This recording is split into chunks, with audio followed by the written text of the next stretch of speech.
روحانی سفر written by Riyaz Ahmad گورشی سرکار، ایک سیریز ہم نے سٹارٹ کی ہوئی ہے جس کا پینڈنگ حصہ آج آپ کے ساتھ شیئر کیا جا رہا ہے۔ تو سرکار فرماتے ہیں کہ یہ عورت تنہا بے خوف اس جھونپڑی میں رہتی ہے جبکہ چاروں طرف ویرانی اور سناٹا ہے، اور جو کچھ اس نے بتایا ہے وہ بھی صحیح ہے، صرف بچے کے انتقال کے بارے میں مجھے شک ہے۔ یہ عورت چلہ گاہ کی خدمت بھی کرتی ہے، یہاں استدراج کا کیا کام، ضرور کوئی اللہ والی ہوگی۔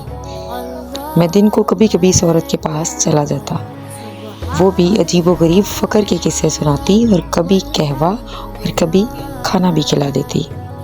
باغ میں آنے کے بعد 2.5 سال بعد میری ملاقات 7 شریف میں ایک رشتہ دار سے ہوئی۔ گلا خراب ہونے کی وجہ سے میری آواز میں چینجنگ جو ہے وہ آپ کو نوٹ ہو رہی ہوگی، تو لیکن ویڈیو اپلوڈ کرنا بھی ضروری تھا، جس کی وجہ سے کیونکہ میرے بہت سے پیارے پیارے سبسکرائبر جو ہیں وہ ویڈیو کے انتظار میں ہوتے ہیں، تو آپ کے لیے ویڈیو شیئر کرنا بھی لازمی تھا۔ تو اگر میری آواز تھوڑی بہت ڈسٹرب کر رہی ہو تو اس کے لیے معذرت خواہ ہوں۔ تو آگے سرکار فرماتے ہیں 2.5 سال بعد میری ملاقات 7 شریف میں ایک رشتہ دار سے ہوئی۔ مختصر سی ملاقات میں انہوں نے بتایا، تو یہاں فقیری ڈھونڈ رہا ہے، گھر میں تیرا ماتم ہو چکا ہے، تیری خالہ زاد بہن اور چھوٹا بچہ بھی اللہ کو پیارے ہو گئے ہیں، تیرے ماں باپ بہن بھائی سخت پریشان ہیں، ہو سکتا ہے اسی ماہ تیری بیوی کا نکاح تیرے چھوٹے بھائی سے کرا دیا جائے، تو گھر میں جا اپنی خیریت کی خبر دے۔ کچھ گھر کی یاد آنے لگی اور مستانی پر بھی میرا پختہ یقین ہو گیا، اس نے بچے کے بارے میں جو کچھ کہا تھا صحیح تھا۔ 7 شریف سے سیدھا مستانی کی جھونپڑی میں پہنچا اور لیٹ گیا۔ اتنے میں مستانی بعد کھڑی ہو گئی اور مجھے بھی کھڑے ہونے کا اشارہ کیا، میں بھی مستانی کی طرح بعد کھڑا ہو گیا۔ مستانی نے کہا کہ کلندر پاک اور بھٹ شاہ والے آئے ہیں اور کہتے ہیں کہ ریاض کو گھر کی یاد ستا رہی ہے، کافی کوشش کرتا ہے کہ بھول جاؤں مگر بھول نہیں پاتا، اس کو ایک گلاس بھنگ کا پلا دو تاکہ ذہن سے سب کچھ نکل جائے۔ اس کے بعد مستانی نے جھک کر سلام کیا اور بیٹھ کر بھنگ کوٹنے لگی۔ اس کا خیال تھا یہ اب ضرور بھنگ پیے گا، لیکن وہ بھنگ کوٹتی رہی اور میں چلہ گاہ کی طرف چل دیا۔ آج چلہ گاہ میں جب ذکر سے فارغ ہوا تو اونگ آ گئی۔ کیا دیکھتا ہوں کہ ایک بزرگ سفید ریش چھوٹا قد میرے سامنے موجود ہیں اور بڑے غصے سے کہہ رہے ہیں کہ تو نے بھنگ کیوں نہیں پی؟ میں نے کہا کہ شریعت میں حرام ہے۔ اس نے کہا شرع اور عشق میں فرق ہے، کوئی بھی نشہ جس سے فسق و فجور پیدا ہو، بہن بیٹی کی تمیز نہ رہے، خلق خدا بھی آزار ہو، واقعی وہ حرام ہے، اور جو نشہ اللہ کے عشق میں اضافہ کرے، یکسوئی قائم رہے، خلق خدا کو بھی تکلیف نہ ہو، وہ مباح بلکہ جائز ہے۔ پھر اس نے کہا قرآن مجید میں صرف شراب کے نشے کی ممانعت ہے جو اس وقت عام تھی، بھنگ چرس کا کہیں بھی ذکر نہیں ملتا، صرف علماء نے اس نشے کو حرام کہا ہے۔ اگر بات صرف نشے کی ہے تو پان میں بھی نشہ ہے، تمباکو میں بھی نشہ ہے، اناج میں بھی نشہ ہے، عورت میں بھی نشہ ہے، دولت میں بھی نشہ ہے، تو پھر سب نشے ترک کر دو۔ اب وہ بزرگ بھنگ کا گلاس پیش کرتے ہیں اور میں پی جاتا ہوں اور اس کو بے حد لذیذ پایا۔ سوچتا ہوں بھنگ کتنا ذائقے دار شربت ہے، خواہ مخواہ ہمارے عالموں نے اسے حرام کہہ دیا۔ جب آنکھ کھلی تو سورج چڑھ چکا تھا، میرے سامنے میرے پاؤں خود بخود مستانی کی جھونپڑی کی طرف جانے لگے۔ مستانی نے بڑی گرم جوشی سے مصافحہ کیا اور کہا رات کو بھٹ شاہ والے آئے تھے